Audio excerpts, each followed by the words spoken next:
पूरे देश में खास तौर से मुंबई और दिल्ली में एयर पोल्यूशन का खतरा काफी बढ़ गया है। दिल्ली में तो हर साल करीब 54,000 लोगों की असमय मौत की वजह एयर पोल्यूशन ही है।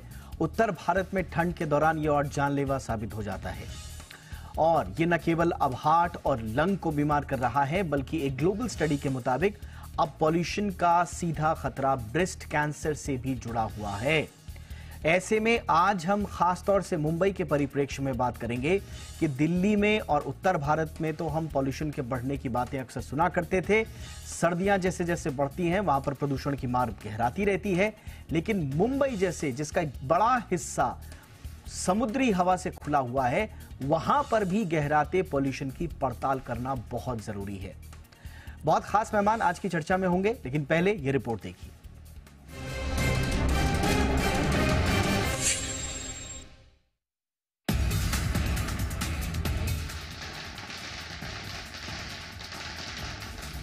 दुनिया भर में एक अलग तरह की जंग छिड़ी हुई है। ये जंग हर साल करीब 40 लाख लोगों की समय से पहले मौत की वजह बन रही है। आप सोच रहे होंगे कि लाखों लोगों को मौत की नींद सुला देने वाली आखिर ये कौन सी जंग है जिसे आपने नहीं देखा सुना, तो हम आपको बता ही देते हैं। ये जंग है वायु प्रदूषण के खिलाफ पूरी मानव जाति की जंग। चौंकिए नहीं, यही सच्चाई है। दरअसल दुनिया भर में 90% लोग हवा के तौर पर जो सांस ले रहे हैं वो हेल्दी नहीं है। भारत की बात करें तो अकेले दिल्ली में ही सालाना करीब 54,000 लोग हवा में तैरती जहरीली गैस के चलते समय से पहले ही दम तोड़ रहे हैं। वहीं मुंबई में साल 2020 में करीब 25,000 लोगों की मौत की अकेली वजह खराब एयर क्वालिटी रही है। अभी हाल ही में एक रिपोर्ट आई थी कि वायु प्रदूषण के संपर्क में आने के सिर्फ 1 घंटे के भीतर ही इंसान हार्ट अटैक की चपेट में आ सकता है।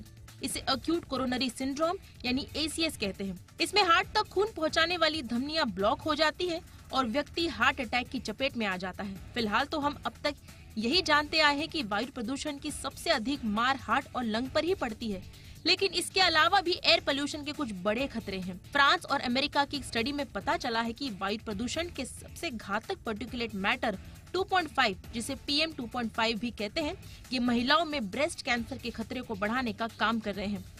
फ्रांस की स्टडी के मुताबिक हवा में PM 2.5 के लेवल के 10 ग्राम प्रति क्यूबिक मीटर तक बढ़ जाने से ब्रेस्ट कैंसर का खतरा 28% तक बढ़ जाता है। वहीं अमेरिकी स्टडी के मुताबिक जिन इलाकों में PM 2.5 लेवल बढ़ा हुआ पाया गया, वहाँ ब्रेस्ट कैंसर के मामलों में 8% की बढ़ोतरी देखी गई। PM 2.5 के कण हार्ट के जरिए ब्रेस्ट की कोशिकाओं के संपर्क में आ रहे हैं।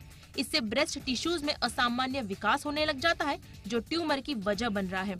ये ट्यूमर कब कैंसर में तब्दील हो जाता है पता भी नहीं चलता। ये खतरे बेहद अलार्मिंग है, क्योंकि खराब लाइफस्टाइल और बेतरतीब खानपान को ही अब तक जानलेवा बीमारियों की वजह माना जाता रहा है। लेकिन एयर पोल्यूशन के बढ़ते खतरे ने सेहत के खतरे को और जोखिम में डाल दिया है। एयर पोल्यूशन के दूसरे खतरों की बात करें तो फेफड़ों से जुड़े ब्रोंकाइटिस, कैंसर और अस्थमा के खतरे के अलावा आंखों और स्किन के लिए भी घातक साबित हो रहा है। फिलहाल तो उत्तर भारत में ठंड बढ़ने लगी है। ऐसे में दिवाली के पटाखे, पराली और स्मोक का ट्रिपल अटैक हवा को और जहरीला बनाने का काम करेगा। वहीं मुंबई में लगातार हो रहे कंस्ट्रक्शन वर्क भी PM 2.5 और PM 10 कण के बढ़ने की वजह बन रहे हैं। ऐसे में इस जानलेवा वायु प्रदूषण को लेकर सरकार को एक ठोस रोड मैप तैयार करना होगा, वरना ये एयर पोल्यूशन असमय होने वाली मौत के आंकड़े को और बढ़ा सकता है। ब्यूरो रिपोर्ट, जी मीडिया।